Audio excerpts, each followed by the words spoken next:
ইলামবাজারে মন্দিরের জমি দখলের চেষ্টা ঘিরে অশান্তি। ইলামবাজার থানার অন্তর্গত সুখবাজার গ্রামে মন্দিরের জমি দখলকে কেন্দ্র করে তীব্র অশান্তি। অভিযোগ, শাসক দলের মদতে বাইরের কিছু লোক মন্দিরে জায়গা দখল করতে এলে মন্দির কমিটির সদস্যরা ও স্থানীয় গ্রামবাসীরা একজোট হয়ে বাধা দেন। মন্দির কমিটির পক্ষ থেকে দাবি করা হচ্ছে, বাইরের লোকেরা জমি দখল করতে এলে তাদের সঙ্গে অশান্তি বাঁধে এবং কমিটির কয়েকজন সদস্যকে মারধরও করা হয়। গ্রামবাসীদের অভিযোগ, স্থানীয় তৃণমূল নেতা হুমকি দিয়ে বলেন 26-এ ক্ষমতায় এলে মন্দিরের জমিও আর পাবে না। অন্যদিকে হাটপাড়া এলাকার কিছু বাসিন্দার দাবি, সরকারি জমিতে সরকারি প্রকল্প হোক, সেটাই স্বাভাবিক। যারা বাধা দিচ্ছে তাদের বিরুদ্ধে প্রশাসন যেন যথাযথ ব্যবস্থা নেয়, এমনই দাবি তুলেছেন তারা।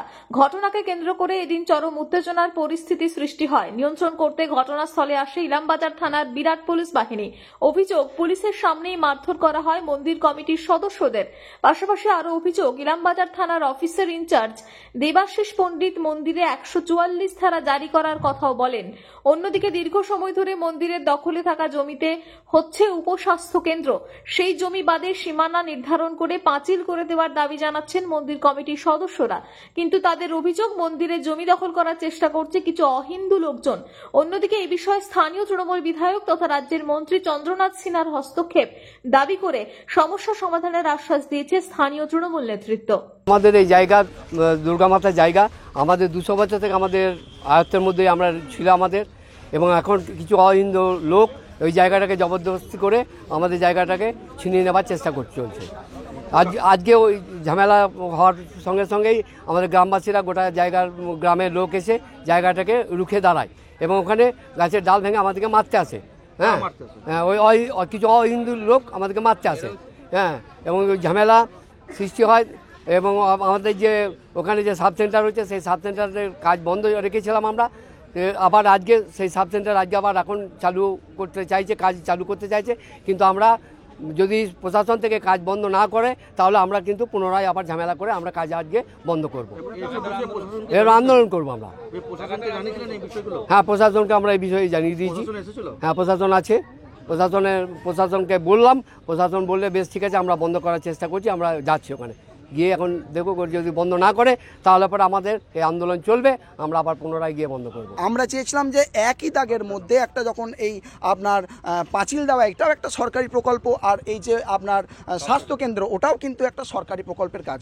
একই দাগে দেখা যাচ্ছে এই আমাদের পাঁচিল মন্দির কমিটির যে পাঁচিল দেওয়ার কাজ সেটা অসম্পূর্ণ অবস্থায় রয়েছে, অর্ধেক হয়ে, কিন্তু দেখতে পাচ্ছি যে ওইদিকে কিন্তু কাজ চলতে থাকছে। তাহলে একই দাগের মধ্যে কিভাবে কাজ চলতে পারে, সেই নিয়ে সকালে কিন্তু আমাদের কিছুজন কমিটির সদস্য এবং এমনকি পরবর্তীকালে আরও গ্রামজন সমস্ত মহিলারা এসে কিন্তু আমরা সবাই মিলে বিরোধিতা করি যে কেন কাজ হবে, এই জিনিসটা তাদেরকে বোঝায়। তারপরে একটা প্রচুর তুলকালামের একটা মানে মারমুখী জনতার মতো একটা আমাদের ওপর ধাওয়া করে তেড়ে আসা হয়। হ্যাঁ, ওই পার্টির যতগুলো রয়েছে অনেকজন কিছু অহিন্দু মানুষ রয়েছে যারা আমাদের ওপরে, এমনকি আমাদেরই লাগানো গাছ, আমাদের ছোট থেকে লাগানো চারা গাছে আমাদেরই মার খেতে হচ্ছে।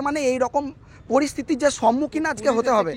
পুলিশ রয়েছেন, পুলিশ বলতে গেলে নীরব দর্শকের ভূমিকা। ওখানে একটা জায়গা আছে সরকারি পঞ্চায়েত সমিতির খাসের জায়গা, সেই জায়গাতে আমরা একটা হসপিটাল করা হয়েছে, একটা উপস্বাস্থ্য কেন্দ্র করা হয়েছে, এবং ওইখানের একটা যে জায়গা আছে সেই জায়গাটা বলতে চাই যে এক পক্ষ বলছে এইটা আমাদেরকে দিয়ে দাও, আর এক পক্ষ বলছে এইটা আমাদেরকে দিয়ে দাও।